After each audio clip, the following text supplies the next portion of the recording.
नमो बुद्धाय. जय भीम. मी तेजल खिल्लारे. लोकज्योती मराठी या यूट्यूब चॅनलमध्ये आपल्या सर्व प्रेक्षकांचे मनापासून स्वागत.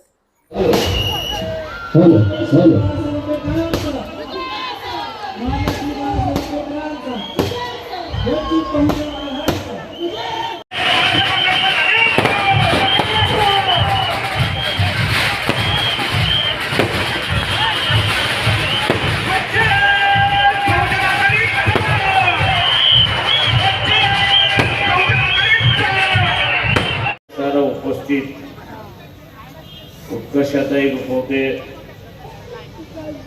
त्याच्याच बरोबर असणारा अनिल जाधव, ज्यांनी आपल्या समोर असणारा मनोगत व्यक्त केले असे असणारे किसन चव्हाण, सन्मानित व्यासपीठ, उपस्थित बंधूंनो आणि भगिनींनो,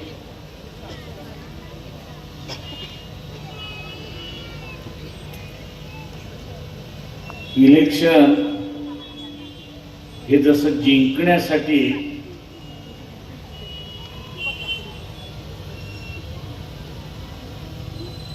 उपयोग केला जातो, वापर केला जातो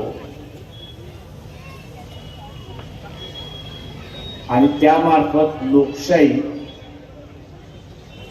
ही अधिक रूढ होते अशी असणारी परिस्थिती.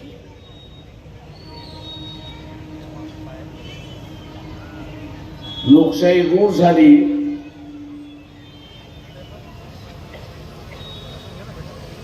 तर या देशाची व्यवस्था सुद्धा शांतता होईल अशी परिस्थिती. परंतु इलेक्शन आता जिंकण्यासाठी जसं वापरलं जातंय तशाच रीतीने इथला असणारा राजकीय पक्ष सुद्धा संपवण्यासाठी वापरल्या जातात हे आपण लक्षात. इथले राजकीय पक्ष संपले किंवा त्यांची असणारी ताकद क्षीण झाली ते एकच पक्षाची हुकुमशाही चालू होते हे लक्षात. एकाच पक्षाची हुकुमशाही त्या ठिकाणी चालू होते आणि मग तो हुकुमशाह पाहिजे ते करायला लागतो अशी असणारी परिस्थिती. सगळ्यात मोठा धोका जो आहे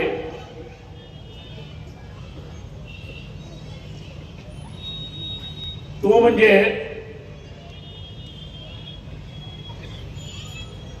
इथलं संविधान बदललं.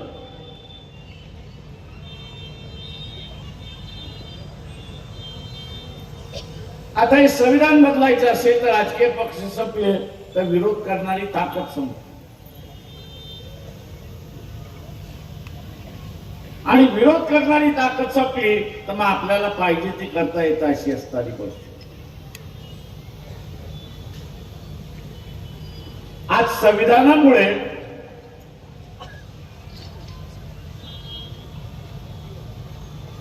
मान सन्मान अधिकार हे शाबूत आहे. पोलिसाकडे जाता येतं, कोर्टामध्ये जाता येतं,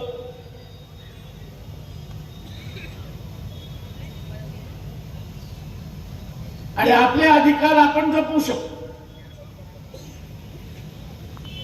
पण उद्याच्या व्यवस्थेमध्ये मान आणि सन्मान हा आणि अधिकार हा त्या घटनेचाच भाग नसेल तर तुम्ही लढणार कोण?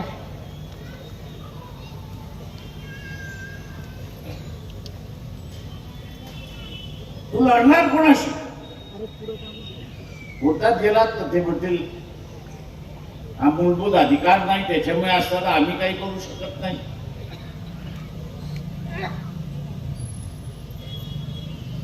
आणि म्हणून जोपर्यंत संविधान आहे तोपर्यंत मान आहे, सन्मान आहे आणि अधिकार आहे हे आपण लक्षात घ्या. हे अधिकार आहे. ज्या दिवशी हे संविधान गेलं त्या दिवशी मान गेला, सन्मान गेला आणि अधिकारही गेला, हे आपण लक्षात.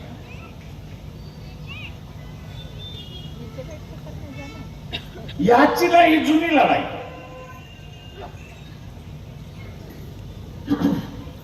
याची नाही जुनी लढाई. आपण नेहमी म्हणतो की आम्ही गुलामीमध्ये राहिलो.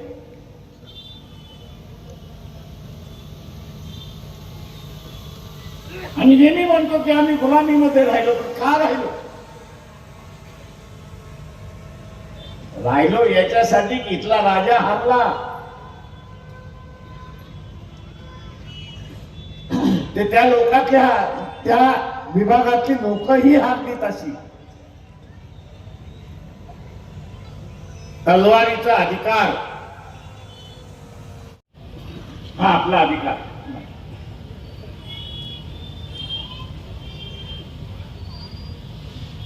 आणि स्वातंत्र्य जपवायचं असेल तर संविधान आपण जपलं पाहिजे, हे आज खरं लक्षात. आणि म्हणून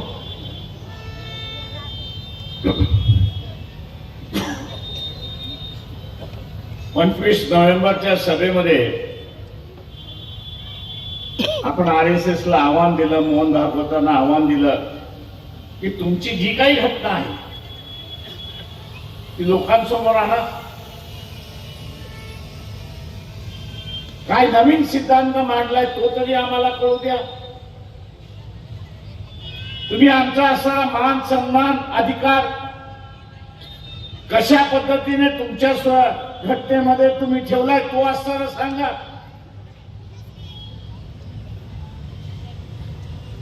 पण त्याचा आराखडा कुठे बाहेर पडत नाही.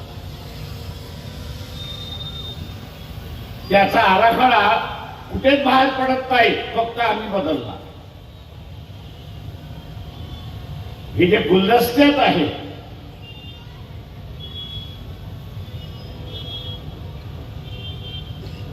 हे जे गुलदस्त्यात राहून जे बोलले जात आहे ते फार डेंजरस आहे, हे आपण लक्षात घ्या. आणि म्हणून सावधतेने आपण असं गेलं पाहिजे असं माझं म्हणणं.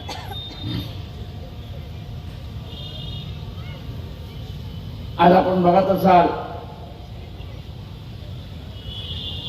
उत्कर्षदायींचा असणारा मुद्दा उपस्थित मिळाली नाही, मला मत टाकायला संधी मिळाली नाही, म्हणजे माझं नाव ते यादीत नाही. माझं नाव ते यादीत नाही.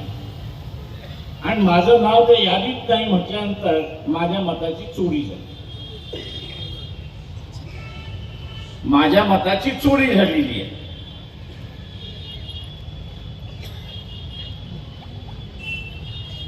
जिथे जिथे निवडणुका झाल्या, बिहारमध्ये झाल्या,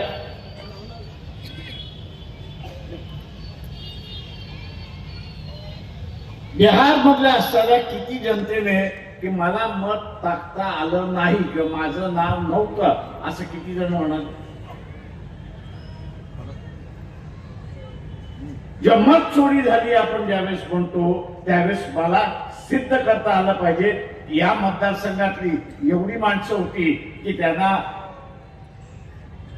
मागच्या लोकसभेमध्ये त्यांनी मतदान केलं पण ह्या लोकसभेमध्ये त्यांचं नाव आलं नाही, तर आपल्याला मत चोरी कर.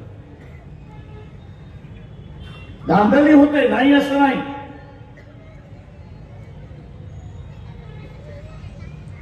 खोट्या पद्धतीने जिंकलं जाते हेही मला माहिती आहे, पण ते पकडता आलं पाहिजे. आणि म्हणून मागच्या महाराष्ट्राच्या निवडणुकीमध्ये 46 लाख मतदान संध्याकाळी 6 नंतर झालं असं इलेक्शन कमिशन स्वतः. या सर्व राजकीय पक्ष आणि पत्र लिहिलं की संध्याकाळी बंद झाल्यानंतर मतदान घ्यायचं असेल तर इलेक्शन कमिशनच्या वतीने त्यांनी एक नियमावली निर्माण केली. त्यांनी एक नियमावली निर्माण केली, एक पद्धत निर्माण केलेली आहे. ती नियमावली पाळल्या गेली पाहिजे, त्याचा रेकॉर्ड मेंटेन केला पाहिजे, त्याचा रेकॉर्ड हा इलेक्शन कमिशन पुढे पाठवला पाहिजे. म्हणजे तो खात्री घेऊन करतो, इलेक्शन कमिशन खात्री करून घेतो त्या रेकॉर्डवरनं की खरंच संध्याकाळी 6चं इलेक्शन बंद झाल्यानंतर मतदानाला लोक म्हटलं ते रेकॉर्ड आपण मागलो.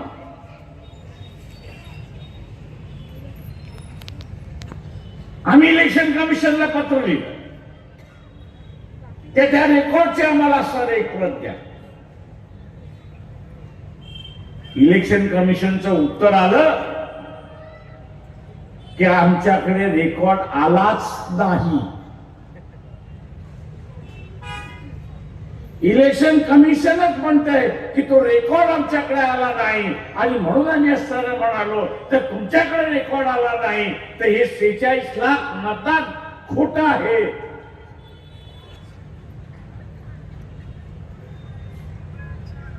आणि म्हणून कोर्टातही आम्ही गेलो, पण हा कुठलाच राजकीय पक्ष आमच्या बरोबर आला.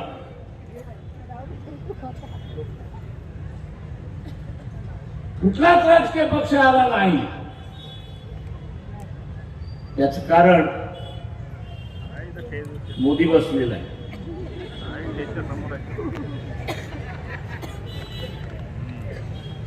पूर्णपणे मोदी बसलेला आहे.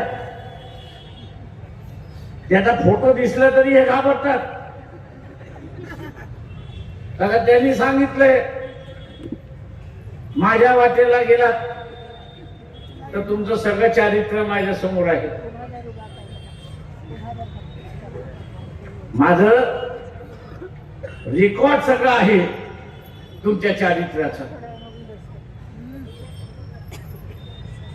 तुम्ही बोलायला लागलात, बोलण्याला लागलात, काही करायला लागलात तर जेलचे दरवाजे उघडे आहेत. कोर्टात फक्त ती कागद घेऊन जायचे, दाखवायचं आहे आणि कोर्ट तुम्हाला जेलमध्ये टाकल्याशिवाय राहणार नाही एवढं लक्षात.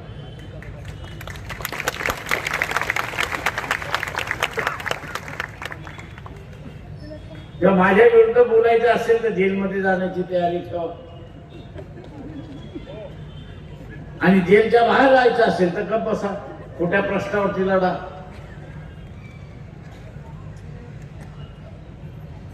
आणि म्हणून आज आपण बघत असाल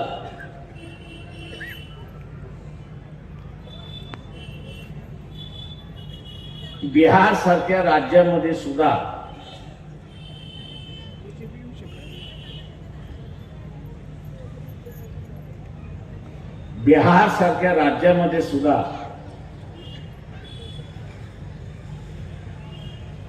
वेगवेगळ्या राज्यातून लोक गेली, गुजरात मधून गेले, महाराष्ट्रातून गेले, पंजाब मधून गेले. कोविडच्या कालावधीमध्ये त्यांच्या पायाला भेगा पडल्या आणि तो बिहारी होता. आता ज्याच्या पायाला भेगा पडल्या, चालून चालून चालून रेल्वे बंद केली, बसेस बंद केल्या, पाणी बंद केलं, जेवण दिलं नाही, तो अशा सरकारला मतदान करणार आहे.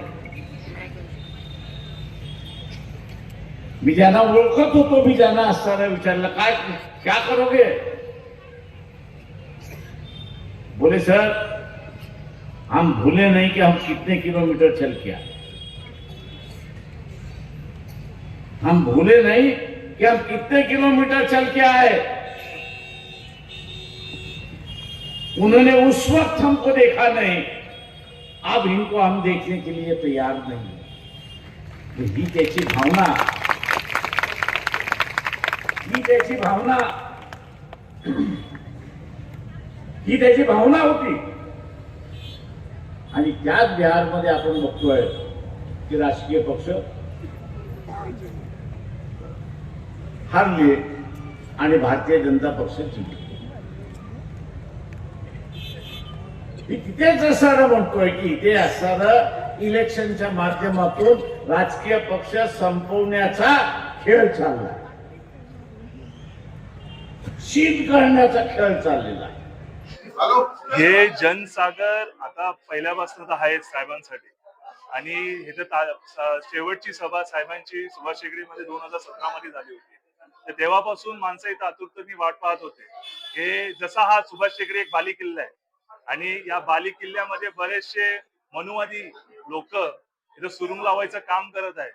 त्या सुरुंग नाही लावता आणि हे बाली किल्ला वाचवण्यासाठी आज आमचे राजे इकडे आले होते आणि राजा येऊन गेलेत आमचे आणि आम्हाला माहिती आहे आमचा बाली किल्ला वाचला गेलाय, इथला मतदार जागा झालाय. येणाऱ्या काळाच्या निवडणुकीमध्ये याचं रूपांतर पूर्ण वोट मध्ये, आज जी तुम्ही गर्दी बघितलीये त्या गर्दीचं रूपांतर वोट मध्ये नक्कीच होणार.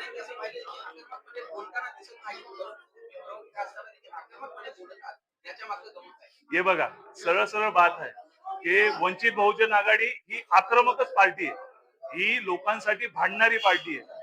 हे आणि आम्हाला हे स्वभाव ठेवायलाच पाहिजे, कारण आमचा कोण खासदार नाही, आमचा कोण आमदार नाही, हे आम्ही सत्तेत नाही, तर आमच्या मागे ताकद फक्त बाळासाहेबांची आहे. आणि त्यांची ताकद भेटल्यावर ना साधा मनुष्य पण आक्रमक त्यांनीच बोलणार, तर तेवढी मोठी ताकद त्यांच्या मागे उभी असते. उभ्या महाराष्ट्रामध्ये आता प्रस्थापित पक्षांना जनता कंटाळलेली आहे. सत्तेत जायचं, सत्तेतून पैसा कमवायचा आणि पैशातून पुन्हा सत्तेत जायचं, असं समीकरण इथले जे काही सगळे प्रस्थापित पक्ष आहेत ते सगळ्या प्रस्थापित पक्षांचं आहे. त्यांना जनतेच्या प्रश्नांशी काही देणं घेणं नाही. आणि म्हणून 2019ला इथल्या सगळ्या वंचितांची मूठ बांधून इथल्या प्रस्थापित राजकारणाला छेद देणारा आदरणीय बाळासाहेब आंबेडकरांच्या नेतृत्वाखाली जो हा वंचित बहुजन आघाडी पक्ष आहे, तो पक्ष सध्याला महाराष्ट्रामध्ये कुठल्याही आमदार नसताना, खासदार नसताना किंवा या पक्षातले सत्ता नसताना देखील सर्वसामान्य शेतकरी, कष्टकरी, शोषित, उपेक्षित ते अगदी झोपडपट्टींमधल्या लोकांपर्यंतचे जे प्रश्न आहेत ते प्रश्न हाताळताना वंचित बहुजन आघाडी हा पक्ष दिसतोय. आणि म्हणून पूर्ण महाराष्ट्रामध्ये जर आज कोणत्या पक्षाचं संघटन असेल उत्तम प्रकारे तर ते वंचित बहुजन आघाडीच आहे. कार्यकर्ते मोठ्या प्रमाणामध्ये आहे. आता सध्याला स्थानिक स्वराज्य संस्थेच्या निवडणुका लागलेल्या आहेत. ह्या कार्यकर्त्यांच्या निवडणुका आहेत. जो कार्यकर्ता 5 वर्ष सर्वसामान्य लोकांचे प्रश्न घेऊन शासन दरबारी मांडतो, त्यांच्या ह्या निवडणुका असल्या कारणानं महाराष्ट्रामध्ये वंचित बहुजन आघाडीनं एक चांगली ग्रीप घेतलेली आहे. उमेदवारी येत आहेत आणि आम्ही प्रस्थापित पक्षांना या निवडणुकीमध्ये वंचित बहुजन आघाडी चांगल्या पद्धतीनं फाईट करणार आहे. वंचित बहुजन आघाडीकडे पैसा नाहीये, सत्ता नाहीये. म्हणजे पैसा सत्ता नसताना जर आमच्याकडे आज उमेदवारी मागायला महाराष्ट्रभर, म्हणजे उल्हासनगरची आज सभा तुम्ही बघितली, कुठलाही खर्च न करता, हे काय भाड्याने आणलेली लोक नव्हती, आदरणीय बाळासाहेब आंबेडकरांवरती नितांत श्रद्धा असणारे लोक या सभेला मोठ्या प्रमाणामध्ये, तरुण महिला भगिनी मोठ्या प्रमाणामध्ये उपस्थित होत्या. आमच्याकडे सत्ता नाही, आमच्याकडे पैसा नाही, तरी देखील आमच्याकडे उमेदवारी मागायला अनेकांची गर्दी आहे.